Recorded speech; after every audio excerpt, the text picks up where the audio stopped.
friends, I'm Megan Whitney, and this video is brought to you by Urban Society.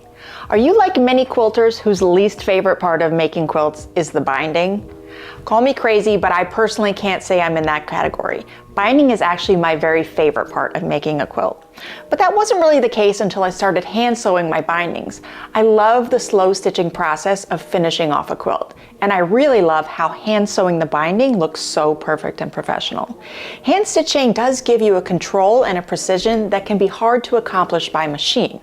However, sometimes time constraints require that I bind a quilt by machine, and when I do, I now use the Janome left bi-level foot to get the best results. This presser foot was released by Janome in early 2025, and I was immediately intrigued by it. Prior to its release, Janome had a right bi-level foot. The bottom of the foot is lower on the right side and higher on the left side, which is great for achieving perfectly even stitching when your project has two varying thicknesses of fabric and you want to top stitch on the thicker portion. The left bi-level foot is the opposite, lower on the left and higher on the right, making it perfect for machine sewing binding. Want to see how easy it is to achieve amazing results with this foot? Let's get into it. When I'm going to machine sew my binding, I cut my binding strips to 2.5 inches wide, as opposed to when hand sewing, I cut them 2.25 inches wide. You want the binding a bit wider when machine sewing, and here's why. You'll first sew the binding onto the back of the quilt with a 1/4 inch seam allowance. Then when you fold it over to the front, the binding will be a little bit wider on the front of the quilt than it is on the back of the quilt. This ensures that when you stitch the binding down on the front, you won't catch the binding on the back. Rather, you'll just be stitching along it on the quilt backing. As long as you use the same color thread in your bobbin that you use to quilt, that stitch is going to blend in just fine on the backing. This is much, much easier than trying to make your binding the same width on the front and the back of the quilt, because when you're stitching it down, you're trying to catch the binding on the back blindly. This is very difficult to do and can result in having some of your stitches catch the binding and some not. And it looks like this. Not cute.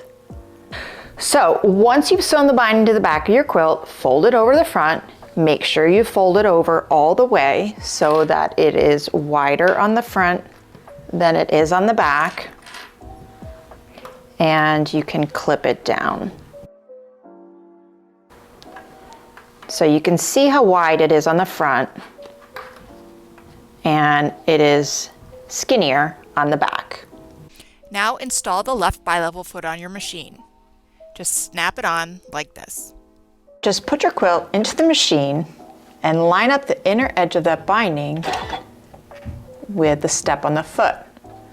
Move your needle over so that's very close to the edge. And just sew.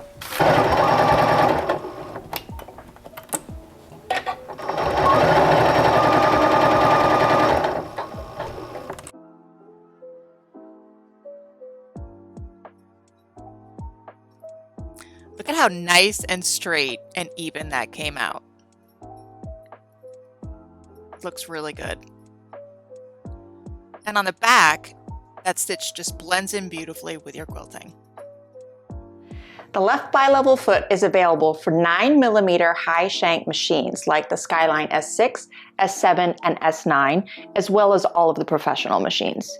You can get yours online at urbansociety.com. I'll drop a link in the comments below. Make sure you subscribe to Sewciety Studio for more Janome tips. Happy sewing!